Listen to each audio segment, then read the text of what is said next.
It is a huge honor today for me to be podcast interviewing my buddy for years, Kim Bleiweiss. That's right. Did I say that right? Bleiweiss? What is that? Absolutely. What is that? Actually, it's Yiddish. I'm one of the few Mormon Jews you're ever going to run into. So. Is that right? You're a Mormon Jew? Yeah. I don't think I've ever met one. Well, you have now. And when the wall fell down in Cuba, I was telling everybody that I have a lot of Jubans on Dentaltown. The Jews that were kicked out of Cuba, they call themselves Jubans. Oh, I didn't know that. Yeah. So are you? What's the slang for combining a Mormon and Jewish? Is there a nickname? Not that I know of. But we do have chopped liver at Christmas. So.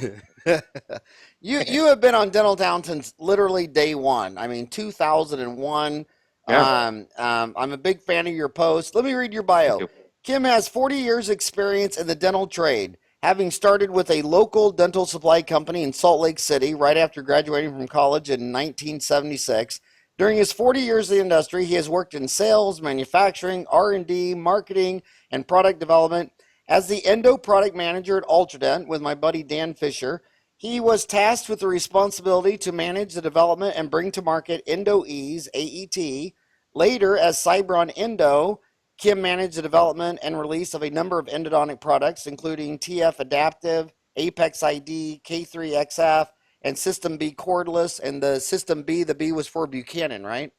Yes. Steve Buchanan, an amazing man. Currently, Kim has his own company, Lean Dental Solutions, and that's why I had him on the show, and has developed and is selling the Grasshopper Mouse dental office inventory control system. Kim was married 40 years ago in June, and he and his wife Laura have 4 children and 13 grandchildren. Ryan, how come I have 4 children and only 1 grandchildren? What the hell's wrong with you, Ryan? You need to go drop a dozen frogs this afternoon so I can catch up with Kim. Kim and Laura live in Santa Ana, California. Is that where Steve Buchanan is? Or no, he's in Santa Maria? He's in Santa Barbara. Santa Barbara. Yeah, we're kind of the low rent Santa Barbara. We're in Orange County. That's same with me. I live in Phoenix, and all my rich dentist friends live in Scottsdale. Right. Yeah. I'm just down here with the lower class. So Kim, the reason I had you on the show is that basically when I got out of school at 87.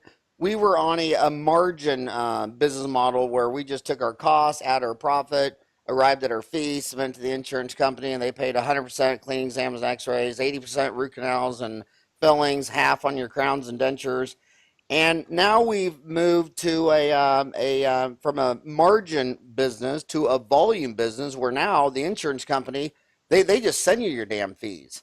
Yeah. And these fees are significantly less than when I even got out of school. And so now we've moved from cost plus profit equals price to here's your damn price. If you want any profit, subtract it. Now you arrive at a budget. And of course, the biggest overhead is labor, second lab, but you're number 3 at dental supplies. Right. And there's so many issues that dentists ask me about. They hear things like gray market and black market and all the things. But Kim, tell me, can you help dentists lower their supply bills? Well, yes and no.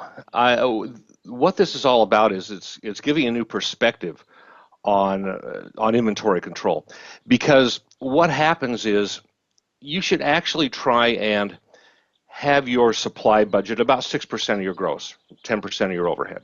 Okay, and you people really don't. 6% of your gross, 10% of your what? Of your overhead. Okay, so you're assuming that your overhead is 60% of your gross, and 10% of that 60% is supplies, ideally. You're talking about supplies in lab? You're talking about sundry? Okay, yeah, exactly. We're talking about sundry. We're talking about everything that's all your dental supplies, your hand instruments, your other supplies like office supplies and cleaning supplies as well. So all those things fall under that 6% of your gross. It's easier just to say 6% of your gross. So you take your billables and you divide your spending on supplies by your billables, and that's where you get your percentage. So you're saying that supplies, dental supplies, hand instruments, office supplies, cleaning supplies should be 6%. Right. So if you've got I'm just throwing this number out because it's easy math. If you have $1 million practice that's producing $1 million a year, you shouldn't be spending more than $60,000 a year on your supplies for your office, including your dental supplies, your office supplies, and other sundries such as cleaning supplies. But that does not include lab. That does not include, if you have an in-house, it doesn't include, well, it would include on in-house, no, I'm sorry. It wouldn't include lab, no. Because labs, typically, if you have an in-house lab even, they're told that they're going to be running around 20% of gross. So this is not counting whatever your lab fees are. And if you have an in-house lab that you're running in your office somewhere, then you've got to account for those costs separately. But it doesn't account if you send out to have a crown made, that is not part of this of what this consideration. It's not part of the consideration with supplies. And where I see, I don't care. For me, what I just want is I want everybody to have the same vocabulary, apples to oranges. Like people say, well, my labor is 20%. And I'll say, does that include their health insurance? No. 401k? No. Uniforms? No. Staff online C? No. I like total numbers.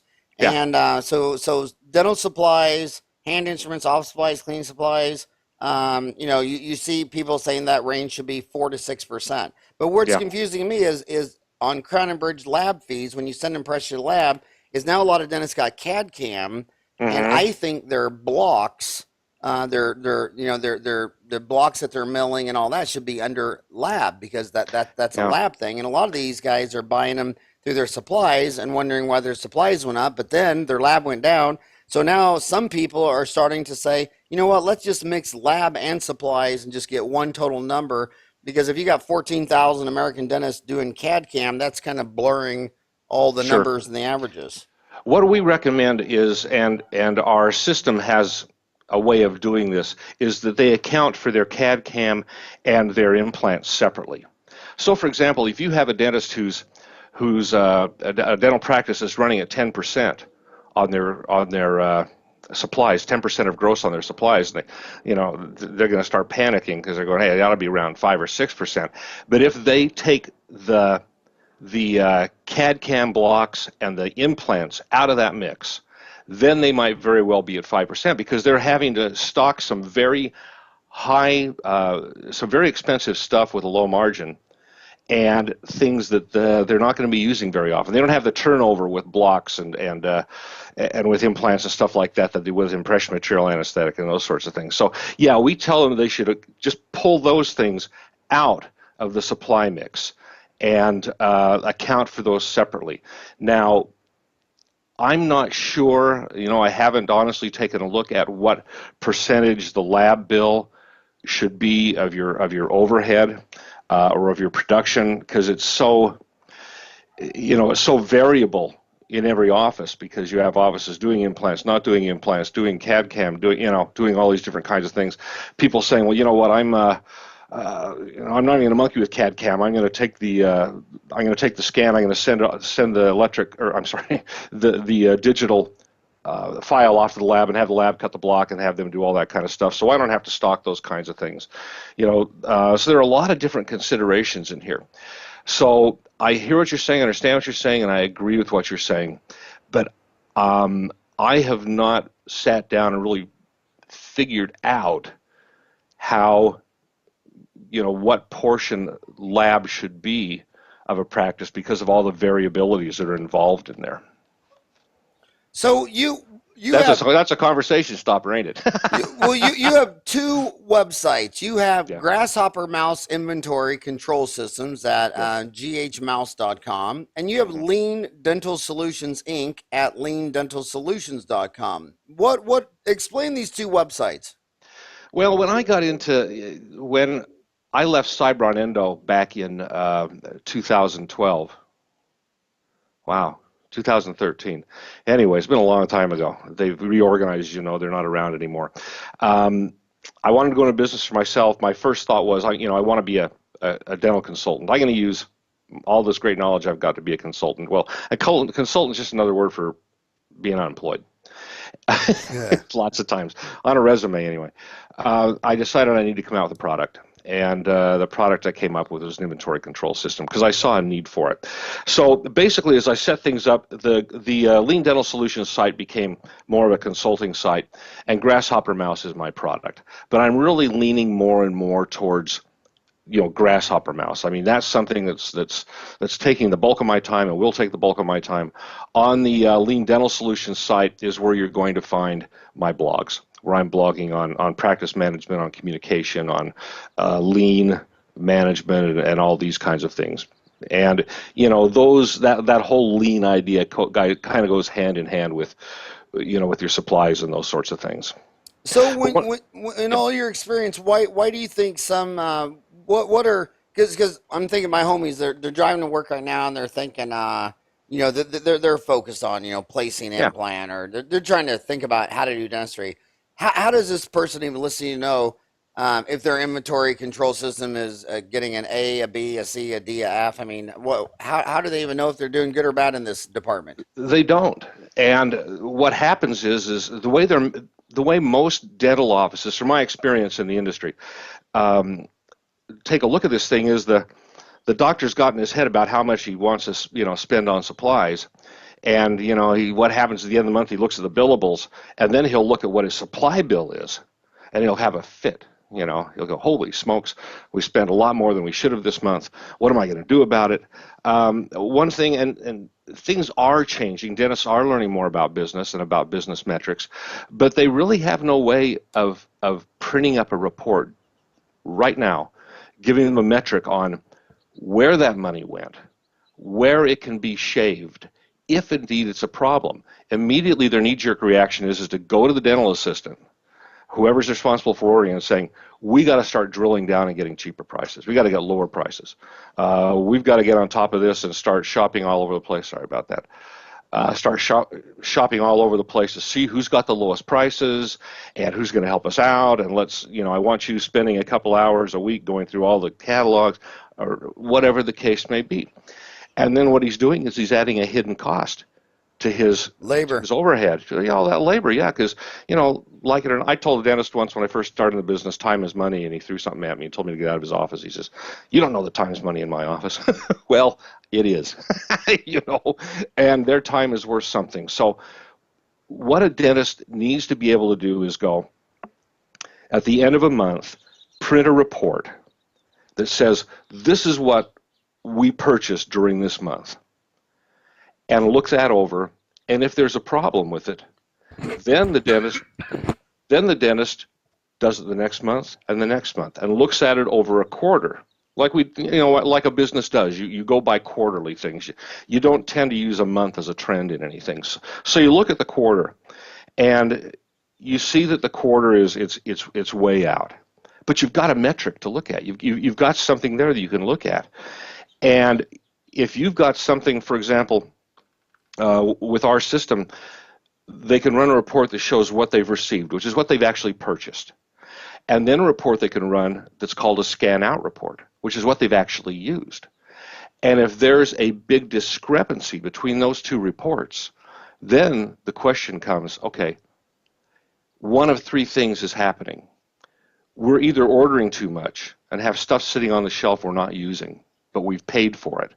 And that's called opportunity cost. That's another cost they don't think of. Once you've bought something, the money's gone. The other possibility is that somebody's just not keeping track of what they're using. Just grabbing the stuff off the shelf, not scanning stuff out, whatever the case may be. And the final possibility, which is rare but is becoming increasingly less rare, is the stuff's growing legs and walking out the door.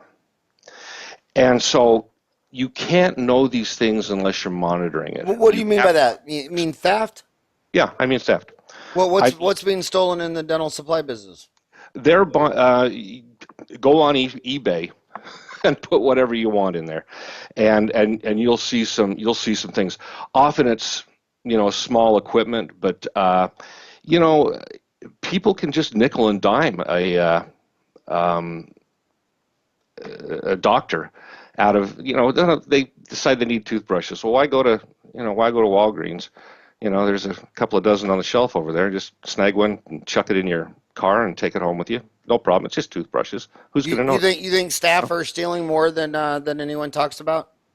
Yes, I Well, do. most of the embezzling consultants and most of the dental consultants I know, they say if they go into any dental office, Mhm. 1 out of 2, someone's embezzling from the office. 50% of the time, someone's embezzling. And the statistics I've seen is the second most common thing is pilfering. So And what's pilfering? the pilfering is just what we used to talk about, taking the paper clips and the paper and stuff like that home, except dental supplies are really expensive.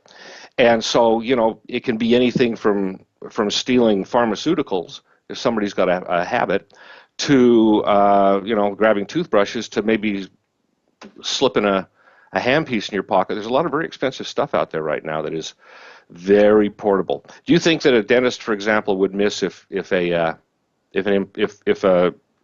package of syrup blocks that cost a couple $100, went missing? No. They wouldn't notice it. They wouldn't notice it. And then the person who takes it, those syrup blocks that cost a couple $100 are now on eBay for $50, $75. And talk more about that, because the Patterson just put out a video, and it was talking about I'm sorry if I'm mixing this up, gray market or black market. That's a big deal. When basically like a pharmaceutical company will sell a pill in America for $10, but they'll sell it in Hong Kong for $1. So then I believe it was Walmart who started saying, well, then hell, we're just going to start buying this stuff in Hong Kong. And then George Bush passed a law that you cannot re-import, pharmaceuticals. And I'm not sure who. So that's called geographical price discrimination. They obviously sell $500 bottles of bonding agent in the United States and Canada and Australia for $50 in Africa, India, and China. Is that stuff getting back in the United States? Is that called gray market or black market? That's called gray market, and yeah, it happens. And one of the significant? Yeah, it is. And one of the issues you had when I was at SybronEndo, I was the product manager, and we were always trying to figure out a way to mark our product that was going offshore, so that we recognize it if it came back onshore. The reason you have to do, and price discrimination, I understand what you're saying, but if you're in a country where you can only charge the equivalent of $25 to $50 American for a root canal, and they want to give their patients the best treatment possible, but it's going to cost them $50, $60 to get a package of files. It just doesn't happen. So I know that the largest, I won't use names, the largest manufacturer of rotary nickel titanium files would sell, when I was with SybronEndo, would sell a product here in the U.S. for $55, $60 retail, and the MSRP in Asia was $19.95. But what are you going to do? So then the problem is controlling it coming back into the country, because then you get people over in Asia who snag that stuff, and they know what's going on, and they'll sell it back on shore. It is all, as far as I know, okay, it's the same stuff. So I don't want to get myself. Legal? Is it legal? It's, as far as I know, it's not legal, because it's coming in under any regulatory stuff. So you don't know, especially if it's chemical, impression materials, bonding materials, root canal filling materials. You don't know how it's been stored. You don't know how it's been handled. You don't know any of these kinds of things. The stuff could have been sitting in a container in Malaysia in 100 and something degree. Is that what Shine sells a quarter of the supplies, Patterson sells a quarter of supplies, or more, Benco, Burkhardt. Probably those four is probably, what would you say, 75% of the market? Shine, Patterson, Benco, and Burkhardt? Yeah. Is that 75? Would you say it's higher, 80? No, I'd say it's probably around 75. I'd say then you're looking at, those as far as the full service suppliers go. Then you're looking at the places like Darby and that have a good share of the market. But more and more dentists, I think, over the years have come to the conclusion that they're better off with a full service dental supplier that'll give them value added service.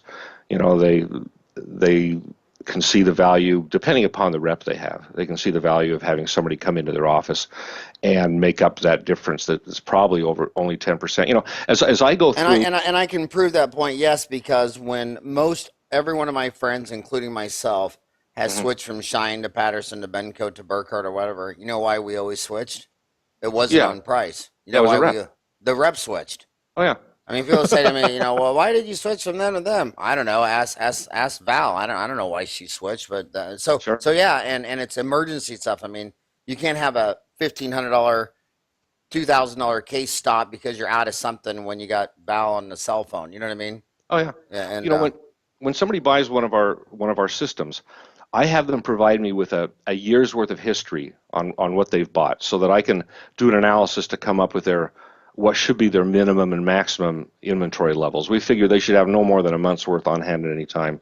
And actually Patterson and Shine agree with that, and no less than a couple of weeks worth to cover you for back orders. So when you hit your minimum, you order your maximum. That's what minimum maximum is. But anyway, so I go through and I put down, they send me a printout from Burkhardt or from Shine or from whoever, and I go in and I do a spreadsheet and I put all that information in there along with what they paid for it. And what surprises me, or never ceases to surprise me, is the fact that this doctor who thinks he's getting a great deal is paying more than this doctor who thinks he's getting a great deal. And this doctor who switched over to this person to get a better deal is paying more than they were before. And then some products are much higher from vendor A and much lower from vendor A.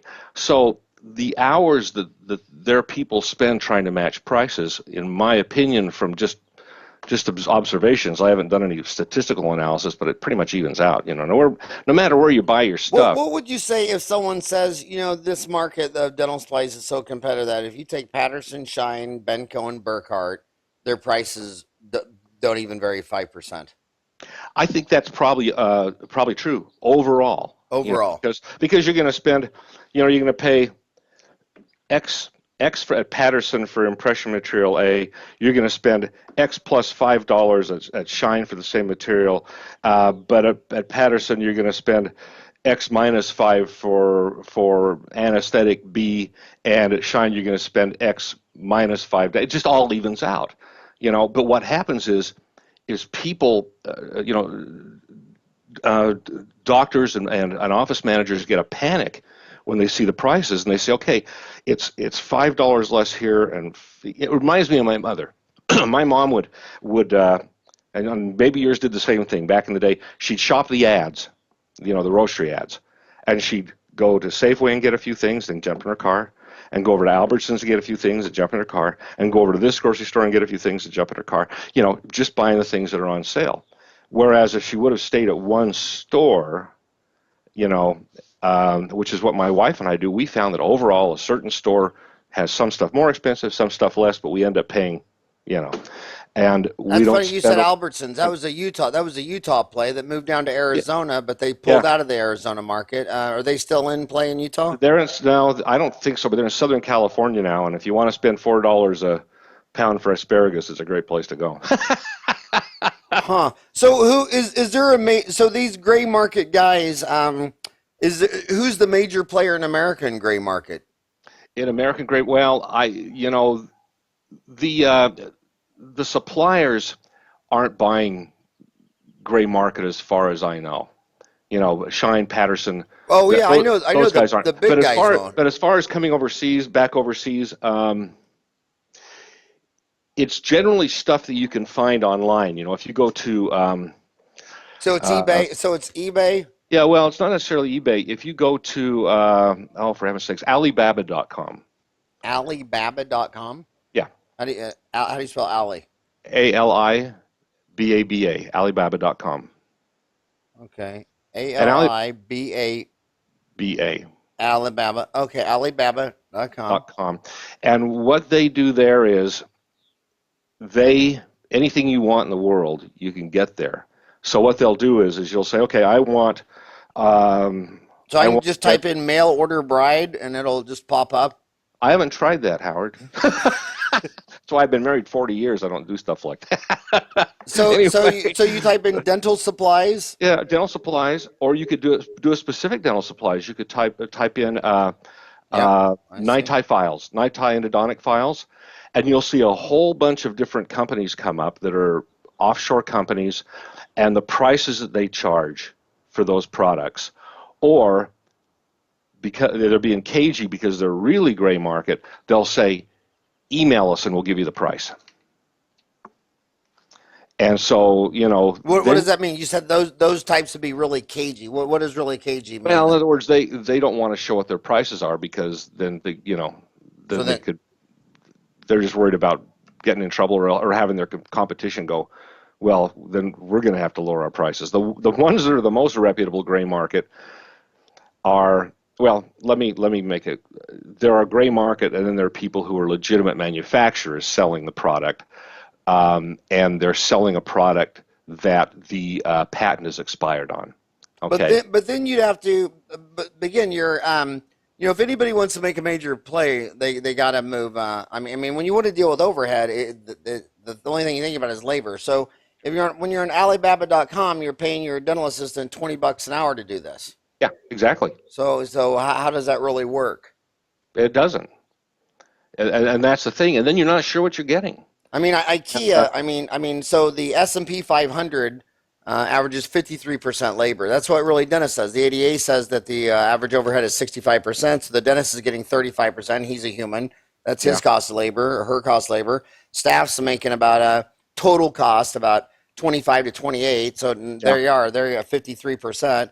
IKEA figured out that the furniture people spend 53% of their labor assembling the furniture for you, and Yeah. they could get rid of that and just say you assemble the damn stuff. Yeah. All these restaurants are going to, we'll just give you the cup. You go over there and self-serve your pub. If you're going to bring down labor, I mean, if you pay your staff $1 a day and you do $1 with the dentistry, your overhead's 100%. Right. You figure out how to get your staff at $1 a day to do $2 a dentistry. Now your overhead's at 50%.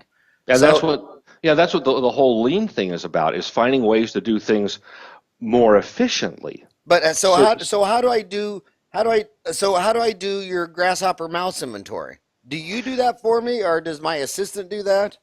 no, your assistant does that. And so we do the hard work for you. We get all the data online for you. And then what the assistant does is there are two changes they have to make to their daily routine. One is whenever something's taken out of stock, it has to be scanned out of stock. Now, that's time, right? And nobody's going to do it. I can guarantee you that. So what we have them do is just at wherever there's strategic places in the office where supplies are kept, is somebody takes something off the shelf, pull the barcode label off, and chuck it in a box that says barcodes. Then once a week, when the assistant does her ordering or whatever, she sits down with that, or he sits down with that that box and just goes through and just scan those barcodes. Beep, beep, beep, beep, beep. You could scan 100 barcodes in 60 seconds.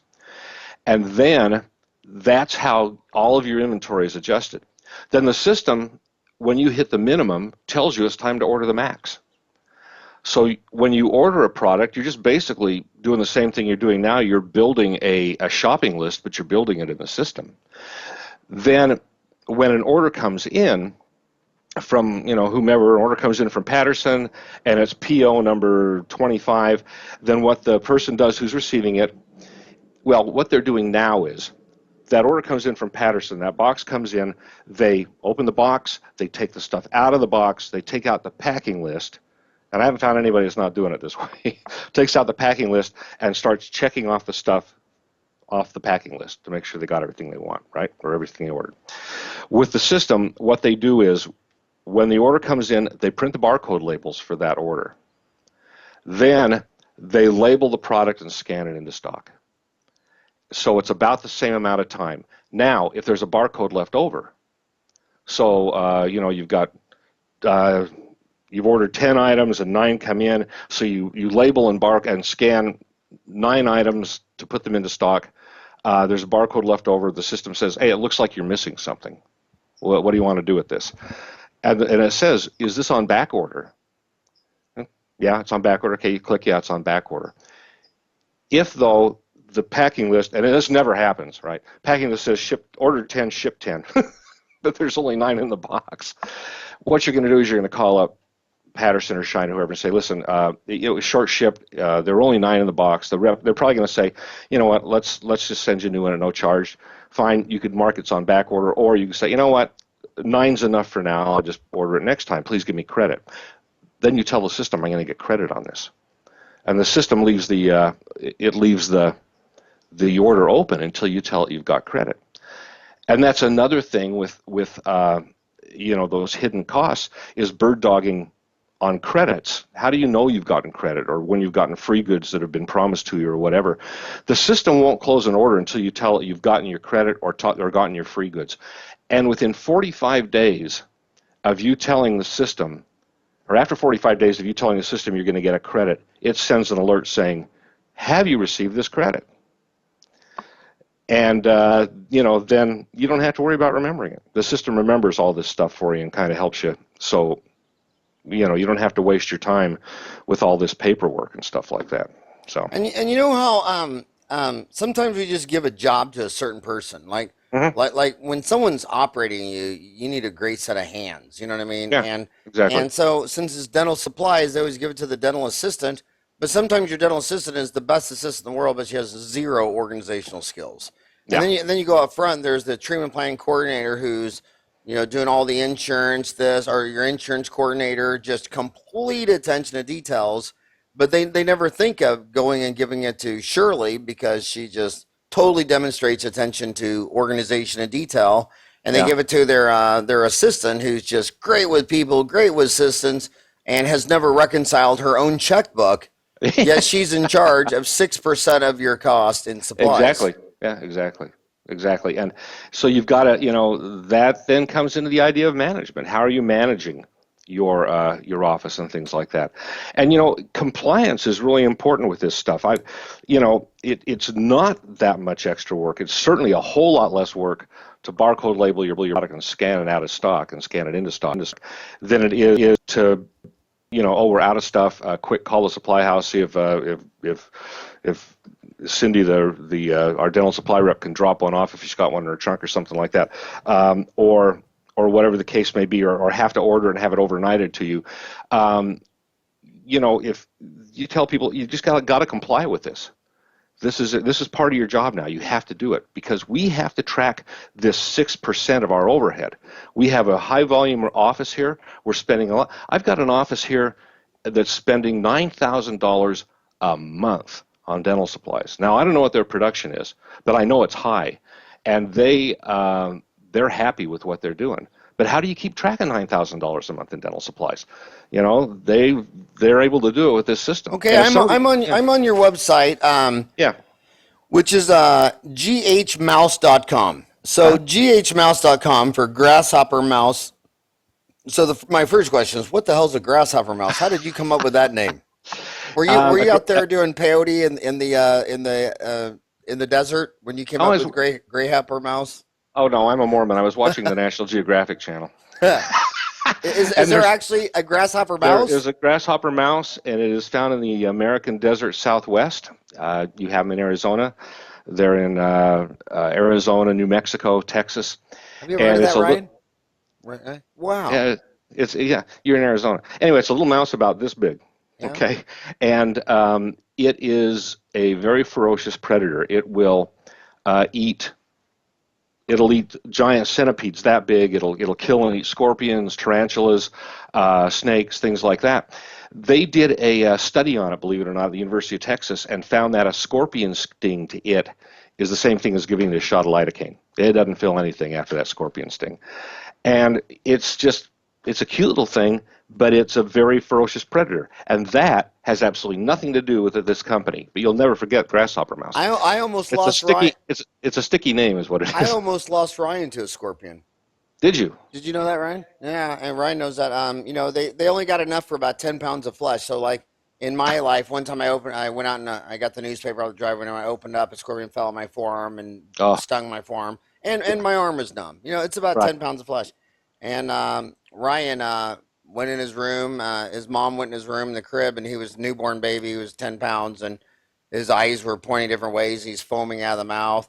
She didn't know what to do. I was out lecturing, so she called Dr. Bob Savage, A dentist friend of mine who said, "Can you come over?" He was there instantly. She ran to the hospital, and they had the antidote deal, but the doctor said, "You go back to that baby bed," because they didn't. When he brought him in, Yeah, they couldn't figure out what was going on, and the doctor luckily said, "This thing's like scorpion." So they had the antidote, and it worked. And she went back home. She tore apart that newborn baby crib, and sure enough, found a that's really scorpion. little centimeter long scorpion. So That's a Ryan almost got killed by a scorpion. And every time I think about this story, I just think how much money that would have saved me, Ryan. I mean, I'm thinking what, a third of $1 million, college, everything. God, if I so could close, if I could so train it, close. if I could train it, I'd get a grasshopper mouse and keep it around as a pet. That's why I don't care Just when my doors are open because people always come over. They say, "You're gonna snake get in here, whatever." It's like I got two cats. there you go. Yeah, I had a neighbor one time say, "Have you got rats over there?" I said, "No, we got dogs." And So my anyway, cats, the cats just they don't care about score. They just smack him to death with their paws. Like yeah. it's a game. They're just playing with him. They just beat Oh him yeah. to death. So how much does the grasshopper mouse cost? The Grasshopper Mouse system, I discount it for people who are dental town folk. It's $1,500 one time fee, and that's a discounted price, and that gets them the system. It gets them, the upload of all of their data, any consulting that goes along with it, all that other kind of stuff. It also includes the equipment for it, which is a barcode printer, some labels, and two scanners, retails for about $600. I charge my cost, which is $295, but I've been giving that as part of the system. So to get into the system, it's $1,500, and then it's $1,200 a year support. I charge $900 on the initial promotion for Dental Town people, and what that support is for, it's all the updates and upgrades, and we're web based. We're on the cloud, so I don't have to send out new disks every few months to do the updates. Is this Any is, it- is addition this on the AOL update disc? is Do you remember that?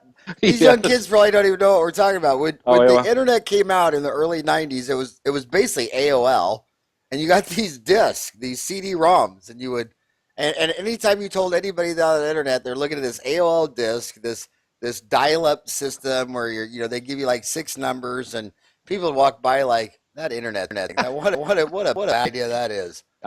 This is probably going to offend somebody and get me in trouble, but if I ever get a prospect with an AOL email account, I kind of think, well, that ain't going to be a sell for me. Well, Anyway, they're usually 60 years old. They're usually. I mean, yeah. I'm 53. They got it. I'm like the youngest one that had an AOL account. I mean, they're Oh yeah. usually 60-year-old people. Yeah. Ryan's grandmother, Ryan's grandma has an AOL account. Easy. I'm 64. Anyway, so Are you really 60? well, I'll be 64 next month. Man, Yeah. you're looking good, dude. Thank you. It's It's clean like living. good, clean Mormon living. No And smoking, drinking, drugging, just good, in fact, clean living. if I lost 50 pounds, I'd look like a prune. I'd look like well, I wouldn't look good. So, and that's an excuse. But anyway, so and the support, all the updates and upgrades and any major data, so if they're buying from Patterson and Patterson comes out with a new price list, I tell them, just have your rep give me that and I'll update all the prices in your system, do those kinds of things. Any additional training they need if they get new staff or any of those sorts of things. So Okay, now I'm gonna get you. Now I'm gonna get you in trouble. not at all. There's four major players. There's Shine, there's Patterson, there's Burkhart, there's Benco. Any of them better than the others as far as being more likely to? Because it's not just the cost; it's the price, the terms, the least amount of errors that I got to pay my labor to be getting on the phone with them. If I wanted to be lean, who's the best one? If I just wanted to be lean and efficient, less headaches, best price, less chasing Whoever ha- orders. whoever has the best rep, Yeah. you It know. really comes down to that, isn't it? It does come down to that. Some And companies I want to make an example out, also. you know. I also want to make an example on the implant guys. All the implant guys buying on price online, they don't place any implants. But Right. every dentist that's crushing it, doing a dozen implants a month, it's all because they got a buddy, a rep that's just helping him get it done. You know what I mean? It's all the soft Oh, yeah. stuff. It's all this. You need to go talk to him. Let's go have lunch with this guy. Oh, you're doing that? Take the X-ray to here. I'll take the study. They just get her done. They Yeah, get momentum and they get her done. and they're accessible. And if you've got a problem and you're in the mouth, you can get on the phone on your cell phone and call them and say, "Hey, I've got this going on or that going on, or I've got Mrs. Jones who's got, this is the anatomy. What do you suggest I do, et cetera, et cetera." Or she's got, she's got osteoporosis. She's taking this drug and that drug and the other drug, and all these kinds of questions. Buy something from somebody who can say, well. When I was selling with Ultradent, and somebody would say, "What do you do to, control this or control that with this product?" And I knew my product, Howard, and I could say, "Okay, with this product, with the Endo Eze, these are the conditions that you have to have for this product to work for you. And if you do these things, it'll be unsurpassed. You'll never find anything better." And if they come back and say, "Well, I had a failure, or it didn't set up, or this or that," then they had me or their Ultradent rep that could say, "Okay, did you do this? Did you do this? Did you do this? Did you do this?" These techniques are important. We're not talking about, oh, good grief, you wouldn't go fix your car without looking at a manual. It's always better if you've got somebody who will service you. And it's the same thing with a dentist. People are going to go to a dentist that gives them value added service. It may be nothing more than a hot towel, but it's something that makes them feel like they're valued as a customer, and that you're just tickled to death to have them come in and you do anything for them. And so that's the kind of rep you want. And that rep could work for any full-service dental supplier. Okay, now I'm on your iPhone, on your website, leandentalsolutions.com. So the dentists go there. What's the value added proposition to go to leandentalsolutions.com? It's to find out ways on how to.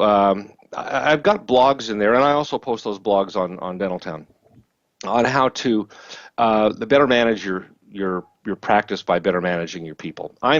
If you wanted to pay me to come in and do a bunch of stuff in your practice, obviously I've got an MBA and all this other kind of stuff, but frankly, my thing would be to come in and say, "Listen, I will teach you how to communicate with your staff and how to make them more productive and do those sorts of things." That's not something I do, but I do have the blogs on there, and if people have questions for me, I'm happy to help them out. So, I've written about making changes in your office, and then people make changes. How big are the changes? How do you decide if it's time for a change? And we're talking about things like putting in a new inventory control system. How do you decide you need a new inventory control system? What makes you think you need one? What's driven you to it? All these kinds of things. Okay, you've decided you make the change. Here's how you make the change. Now, how you make the change with your people is the important thing, because you could spend $1 bazillion. And I used to work for a company that every few months they'd come in with some new program, to teach us how to do something, and we're all, "Yeah, that's really cool, that's great," and 3 weeks later we're back to doing things the old way. And so the next question then is, how do you get your people to incorporate the change? How do you get them to invest in the change? Who are the stakeholders in the change? How are you going to motivate them? All these other kinds of things. Why would it be important to your dental assistant to scan product out and scan it into stock? Why would it be important for them to do that? Okay, it's not important. Okay, well, you better figure out a way to get it important, or else they're not going to do it. And you believe that this system's important for your office, then we've got to work with your assistant to help them understand why you're doing this and why it's a benefit to them as an employee. Kim, one of the advantages that you have is, most dentists, they only see their dental office, or if they live in a town where their classmate drinking buddies from, they maybe see his or her office too. They just see a very small sample. You've seen a gazillion for decades. You see some of my posts on Facebook where there's an antique Weber unit and chair, and I say, "I think I've called on that office." I probably have. Anyway. So what do you think, compared to 2016, compared to the 80s, is it harder to earn a living in dentistry today than it was 25, 30 years ago? That's a really good question. Is it more competitive, the same competitive, or less it's competitive? well, you've got a lot of things coming in. What you've got is the cost to get set up and to get moving are big considerations. It's much greater than it used to be. When I started in the business, nobody had ever heard of an orthopanorgraph, a panoramic X-ray, doing those sorts of things, let alone doing, implants and all They sorts didn't of have student stuff. loan. The student loan debts were a joke. Yeah. So, we used to tell people, and it may still be true, if you've got to stick to it enough all by yourself to start in a practice and do it right, then you'll make more money than anybody else will. Well, yeah, but you got to get the right people to help you, and you got to do this and this and this, because what you're up against is the DSOs, dental service organizations like Pacific Dental and other ones, where they've got all these dental offices that they're managing, and they're taking over the things that dentists don't want to think about, and paying the dentists. And and people, dentists are kind of thinking, okay, well, the way to get business is I've got to offer, free bleach, or I've got to offer this, or I've got to offer that. And I think I've got got an account that does, dental crowns in an hour. Things like that. That's wonderful. If that's what people are looking for, then you've got to do anything you would in when you're doing marketing or selling. You've got to find out what motivates the people that you want to have as patients. You've got to figure out how you want to position yourself. You've got to figure out how you're going to be segmented. And you've seen all the different segments. We got people that do anywhere from, the dentist I'm going to this afternoon is in Newport Beach. And boy, when I go in there, I know I'm in a Newport Beach dental office, and all the way to the other end, which isn't, I'm not saying is down, but the other end of the spectrum, people who are just handling Medicaid, Medi-Cal, those kinds of things. There's nothing the matter anywhere on that spectrum, but you've got to decide where you're going to be, what services you're going to offer, who your customers are going to be, and how you're going to motivate them to come to you. And that's more training than most of us get in life, to understand those things. So it takes a lot of thought before you ever go into practice. And maybe the thing to do is to start out with a DSO or something like that when you first come out of school, and see how things are run, and see what you like to do. And I knew a dentist who went back to get his to specialize in endo when he was 56 years old, and he just decided at that point in his life that's what he wanted to do, and that's great. And happy as a clam till the day he retired. So And I know a lot of dentists who say, okay, I'm 55 and I've already done 5 times as many root canals as anyone who just graduated from endo school. right, So I'm not going to go back to endo school and yeah, specialize. I'm just going to say practice limited to endo. yeah, And I've seen so many people do that. And what's really cool is a lot of them will find a small town that's got 4, 5, or 6 general dentists with no endodontists, and they'll go around there and find out that 4 out of 5 hate doing molar endo, and they'll just open them a shop, say practice limited to endodontics. I only do endodontics, and they're doing their 8 molars a day for $1,000, just loving it. oh And yeah, that's thinking outside the box. And there's a huge lawsuits in Texas about the ADA says this person can't say they're a specialist to be in implantology. That's not a specialist, and the courts are saying, who cares what the ADA says? It's a membership. That's not a licensing body. yeah, You can say whatever you want if it's true and it's not fraudulent. So now that case is going to turn upside down. So now people are going to start saying, I'm an expert in TMJ, I'm a specialist in implantology, if they are. yeah. Unless someone can take you to court and say you have no training in this and it's 10% of your practice. The norm in your area is that if you're a specialist in endo, that's all you do. But yeah, Yeah. that's really been a game changer. And the thing is, you've got to do, it is more complex and more expensive to get in dentistry than it's ever been before, even like you said, just going to school and getting ready for it. So you've got to decide what it is at the end of the day is going to make you happy, let you sleep at night and stuff like that. If you want to be a general practitioner and say, okay, these are my limitations, I'm going to refer this, I'm going to refer that, I'm going to refer the other thing. I go to my physician's a general practitioner. And I'm happy to go see specialists, when something's going on. Or it may be, like you said, a GP who says, I just love endo. I'm just going to start limiting my practice to that, and I'm going to learn all I can about doing endo and be the best darn, not endodontist, but, person whose practice is limited to endodontics. I have an oral surgeon who is a DDS, specialized in oral surgery. He doesn't have a DDS MD or a DDS MS or any of that. He's a DDS. And he has a very good practice. He's a very good oral surgeon. He's doing. He's a general dentist that just does oral surgery. Exactly, and all he does, and he does very complex oral surgery as well. He's learned. He's gone to courses. He's done the things he needed to do, but he's never bothered or taken the time to get go back and get an MS in oral surgery, or to become what many are now, a DDS MD, to do oral surgery. What I like on these high overhead, since we're really having a discussion on our high overhead, is where are the margins? Okay, so there's 9 specialists. The lowest overhead specialty is endodontics. Yeah. So whenever I see high endo, the first thing I'll hear them say is, well, I don't like endo. Extractions. There's no lab bill. There's no CERAC block. There's nothing. It's an extraction. Mm-hmm. No, I don't like blood and guts. Okay, orthodontics, it's the only big case where the customers are coming in asking you for it. Well, do you do Invisalign, short-term ortho? No, I don't do that.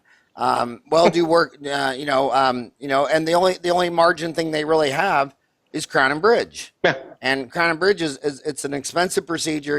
It can be $800 on a PPO, $1,000 to $1,300 on a fee for service, and that's the only thing I really see them doing that's margin dentistry. And if you want to lower overhead, you got to love lower endo or do Invisalign short-term ortho. You got to pull teeth. Exactly. You got to place implants. And if you just say, all I want to do is fillings and crowns, well, there's no margin. When you're paying your hygienist $40 an hour to do, the hygiene departments, everyone that says to me their hygiene department is profitable couldn't tell you, if you put a gun to their head, couldn't tell you their return on asset, couldn't tell you one flipping number, but they know they're making money in hygiene. It's like, okay, have another drink. And then fillings, they're placing a rubber dam, they're doing all this stuff, they're getting paid $225 for a filling, and they're in there spending 45 minutes to an hour on it. They have no idea they're losing money on that. And if it wasn't for their 2 or 3 or 4 crowns they do a day for $1,000, if it wasn't for that margin to subsidize all the shit they're doing at a loss, they wouldn't even be making money. But then you go find the guys that can do the root canal build up and crown. Boom, that's cash. You see the guy who can pull the teeth. You see the guy that can, Invisalign. How long does that take? An impression. When I was with Ultradent, and still probably 75% of endo in the U.S. is done by GPs. And 84% of all GPs do some endo. So there's 16% who aren't doing any endo. And they're, like I said, they're doing, crown and bridge and stuff like that. And we used to talk to them and say, okay, doctor, you got a bicuspid. A bicuspid, how much do you charge for bicuspid, a full ceramic crown on a bicuspid? I don't know, was it $400, $500? I'm out of touch with things like that. But you charge that much to do. Let's say you charge $500 for a bicuspid crown. Look at the time you take on it. Look at all the materials that are involved in it. You've got to pay the lab. You've got to do all these other things. You've got all this time you spend on it. Now, let's look at a $500 root canal. How much margin's in a $500 root canal? Oh, a whole lot more. You're probably at 30% margin on crown and bridge, and you're probably at 75% margin on a root canal, if not more. Because the materials are just not that expensive. I also think it's interesting that not only endodontists have the lowest overhead at 40%, but you could break in oral surgeons and do you just basically pull whizzies all day, or you got a big implant practice? And the bigger the part of their implant practice, the higher the overhead. The people who basically just pull teeth and all that kind of stuff, they're down there, 38, 40%. And then by the time you get to an oral surgeon who says, I really don't even pull teeth. I haven't, I pretty much just do implants. Their overhead is up to 60. Yeah. So that means there's a lot of more nickels and dimes that go into implants than people are realizing. Yeah, the thing is when I'll give you a good example. I've gone into endodontic offices and said, let's change you over to a new root canal file, and they'll literally pull out a box, this big, full of root canal files they're not using anymore. Okay, hundreds and hundreds and hundreds and hundreds of dollars worth of stuff. But if you go into somebody who's doing implants, somewhere they've got a box this big that costs as much as all this root canal stuff the doctor's not using anymore on old root canal files that he's just not using anymore. But you still got to sit on that thousands of dollars of implant material or of CEREC blocks or whatever, because you need a certain amount in order to do the procedures. There are dental labs, for crying out loud, who will stock all that stuff for you. Why would you want to inventory it when the dental labs that do that things for you? You want to be full service to your. Well, there comes a point where you've got to say, the value added service I give to my patients isn't balancing out the overhead when it comes to me doing everything in house. Let me inconvenience my patient by having to seat them, an extra time, and I'll send the digital file off to my lab, and they'll take care of everything. I don't have to worry about it till it comes back in the office and pop it in the mouth, and and there you go. So anyway. So final question, how's this Grasshopper Mouse doing? We're doing pretty well. We have, it doesn't sound like we're doing well, but we have 50 offices that we're in. That doesn't sound like a lot considering there's 120,000 some odd or 50,000 some odd dentists in the United States. But I financed this thing myself, and I've put all the money into development, and all my marketing has been word of mouth. And I have a really low attrition rate. I've had of all the people I've sold, I've had two that have just stopped using it. So once people get using us, they love it. So you got a 96% success rate so far. Yeah. And are these mostly your homies in your Southern Cal that you can drive to? Or no, interestingly enough, most of mine are coming from the Northeast. I'm getting a lot from. I have 16 offices in the Boston area. I have some in New York, Minnesota, Illinois. Why do you think that is? Do you think it's because it's more competitive there? Do you think it's more higher cost, more overhead? Why do you think you're doing better in the Northeast? I think that's a part of it. I think that these guys, they have some of these larger offices. They're very inventory intense, and they're more concerned. Howard, I don't know. I'm just BSing you. I haven't got a clue. I do know the answer. Do you want me to tell you? Yeah, I'd like to hear it. Because and by the way, I'm getting a lot of these people say, "I found out about you on Dental Town." Right on. It's because the bacteria landed on the cheese in Boston and Plymouth Rock, and right now, to this day, 2 out of every 3 Americans live within 500 miles of Washington, D.C. 3 out of 4 Americans live east of the Mississippi River. When I fly home from Boston or New York, especially New York, it's just suburb. You just see lights as far as the eye can see. Yeah. And then you cross the Mississippi River, and there's just no lights. And in fact, the last 2 hours home, when you're flying over Kansas, New Mexico, and Phoenix, there's just no lights. And so every statistic, 4 out of 5, 3 out of 4 tax dollars are paid east of the Mississippi River. 2 out of 3 Americans are right up there in the Northeast. So it's just, and in fact, did you know that if all 7 billion Earthlings lived as the density of Manhattan, that we would all fit on New Zealand? Fit there. Yeah. Okay. We all fit. We would all fit in the land of New Zealand. So it's just that's. I've heard Texas, and I'd rather be in New Zealand than Texas. Sorry, folks, but it's. All right. Well, hey, Kim, I'm a big fan of yours. I just think you're a Howard. hell of a great guy. I've been a fan of your posts on Dental Town since 2001. I wish you the best of luck. Thank you. Thanks for coming on my show and getting dentists to start focusing on lean practice management, inventory control. I mean, even when you watch Shark Tank, I mean, people will come out there. The minute they start taking retail, all the sharks are out because they said, okay, so you want to get this in retail. So now you have to have a gazillion amount of inventory. You got to ship that to all the stores. Then once they sell it, they're not going to pay you for 30 days. Yeah. Just those 3 variables alone, I am out.